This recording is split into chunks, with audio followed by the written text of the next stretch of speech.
I have been training for years. I have done millions of solves and learned thousands of outs. The time has come for me to show the world. What the heck is this nonsense? So you need my help for your first competition? Okay, no problem.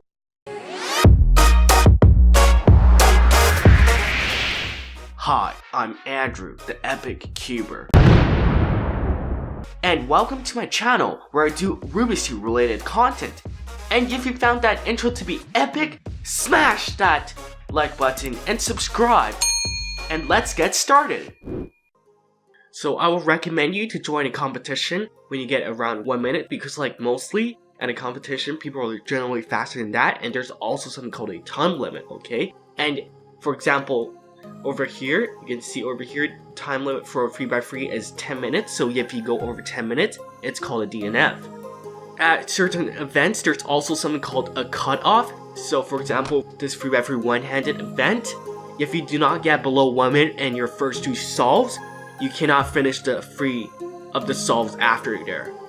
Normally at a WCA event, you're given 5 attempts to solve your puzzle, and for your average, your fastest time and slowest time are not included.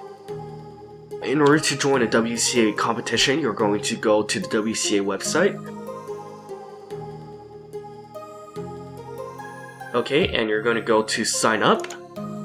And most of you won't have a WCA ID, so just say I never competed in a WCA. Okay, and fill in your information, your email. Make up a password, birth date, and then gender. Okay, so now you have signed into your WCA account, so you're gonna go to a competition. So go to all competitions, and now you're gonna pick your country where you're gonna compete at. I'm gonna compete at Canada, so over here. And you can go ahead and save it as a bookmark, and it will have the settings of Canada. You can see I already saved it over here. So I'm gonna go to this event over here, and you can see the locations, all the info over here, and you can go ahead and register. So you can see I'm already registered, I've already paid, and there's going to be a button over here, and you're going to pay over here, and then it should show up over here at Compeitors after a while. Here's some important regulations for a WCA competition. So first of all, you cannot use any kind of electronic device. However, you can use a medical aid that you must need, or you can also use a camera to record yourself.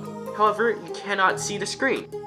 Before you solve, you will be given 15 seconds of inspection, and the judge will call at 8 seconds and 12 seconds. And if you pass the 15 seconds, so 15 seconds to 17 seconds, that's going to be a +2 penalty.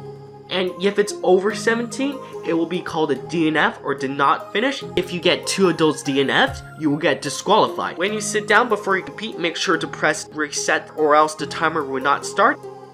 To start your timer, put your 2 hands on the 2 hand symbols and wait until the green light appears, then release.